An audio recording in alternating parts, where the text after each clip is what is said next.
ଆଉ ନୋହଙ୍କ ସମୟରେ ଯେ ପ୍ରକାର ଘଟିଥିଲା, ମନୁଷ୍ୟ ପୁତ୍ରଙ୍କର ଆଗମନ ସମୟରେ ସେ ପ୍ରକାର ଘଟିବ। କାରଣ ଜଳ ପ୍ଲାବନର ପୂର୍ବବର୍ତ୍ତୀ ସମୟରେ ଜାହାଜରେ ନୋହଙ୍କର ପ୍ରବେଶ କରିବା ଦିନ ପର୍ଯ୍ୟନ୍ତ ଲୋକେ ଯେପରି ଭୋଜନ ପାନ ଏବଂ ବିବାହ କରିବା ଓ ବିବାହ ଦେବାରେ ବ୍ୟସ୍ତ ଥିଲେ, ପୁଣି ଜଳ ପ୍ଲାବନ ଆସି ସମସ୍ତଙ୍କୁ ଭସାଇ ନ ନେବା ପର୍ଯ୍ୟନ୍ତ ଯେପରି ଜାଣିନଥିଲେ, ମନୁଷ୍ୟ ପୁତ୍ରଙ୍କର ଆଗମନ ମଧ୍ୟ ସେହି ପ୍ରକାର ହେବ। ସେତେବେଳେ 2 ଜଣ କ୍ଷେତରେ ଥିବେ, ଜଣକୁ ଗ୍ରହଣ କରାଯିବ ଓ ଅନ୍ୟ ଜଣକୁ ପରିତ୍ୟାଗ କରାଯିବ। 2 ଜଣ ସ୍ତ୍ରୀ ଚକି ପେଷୁଥିବେ, ଜଣକୁ ଗ୍ରହଣ କରାଯିବ ଓ ଅନ୍ୟ ଜଣକୁ ପରିତ୍ୟାଗ କରାଯିବ।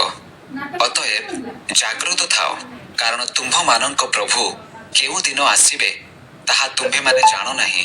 କିନ୍ତୁ ଏହା ଜାଣିଥାଅ, କେଉଁ ପ୍ରହରରେ ଚୋର ଆସିବ ଏହା ଗୃହକର୍ତ୍ତା ଯଦି ଜାଣନ୍ତେ, ତାହେଲେ ସେ ଜାଗ୍ରତ ଥାଇ ଆପଣା ଗୃହରେ ପ୍ରବେଶ କରିବାକୁ ଦିଅନ୍ତେ ନାହିଁ।